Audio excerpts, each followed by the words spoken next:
National Weather Service in Cleveland has issued a severe thunderstorm warning for southeastern Ashland County, northeastern Knox County, southeastern Richland County, Holmes County, and northeast Ohio, extreme southwestern Stark County, and northeast Ohio until 3:15 p.m.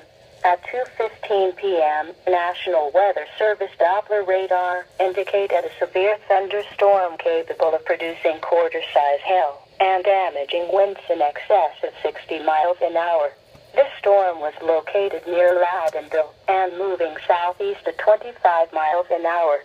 Locations impacted include Holmesville, Millersburg, Nashville, Danville, Glenmont, Kilwick. This is a dangerous storm.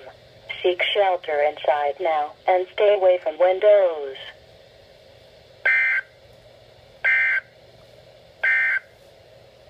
Now